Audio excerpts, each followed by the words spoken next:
উফ, হাতে মাখা সয়াবিনের যে এত টেস্ট, একদম খাসির মাংস ফেল। তো এইভাবে সয়াবিনের রেসিপি বানিয়ে দেখুন, হেব্বি লাগবে।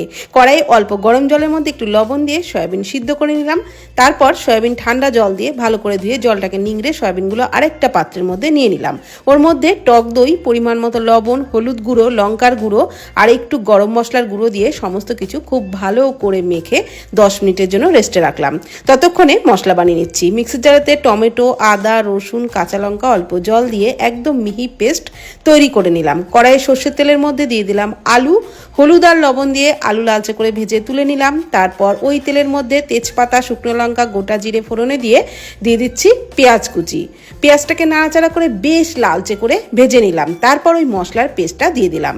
মশলাটাকে একটু কষিয়ে নেওয়ার পর দিয়ে দিলাম জিরে গুঁড়ো, ধনে গুঁড়ো, হলুদ গুঁড়ো, কাশ্মীরি লঙ্কার গুঁড়ো আর পরিমাণ মতো লবণ, সামান্য একটু চিনি।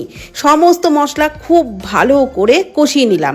একদম শুকনো শুকনো হয়ে গেলে দিয়ে দিলাম ম্যারিনেট করে রাখা সয়াবিন। সয়াবিন দিয়েও সমস্ত মশলার সাথে ভালো করে ভেজে নিলাম। দিয়ে দিলাম ভেজে রাখা আলু, আর যে পাত্রটায় সয়াবিন ম্যারিনেট করেছিলাম সেটা ধুয়ে অল্প জল দিয়ে আবারও ভালো করে কষিয়ে নিলাম। দিয়ে দিলাম পরিমাণ মতো গরম জল। ঢাকনা চাপা দিয়ে কিছুক্ষণ ফুটিয়ে নিলাম। আলু সিদ্ধ হয়ে গেলে নামানোর আগে একটু গরম মশলার গুঁড়ো, ঘি আর ধনেপাতা কুচি ছড়িয়ে যা কিছুর সাথেই খাবেন, দারুণ লাগবে।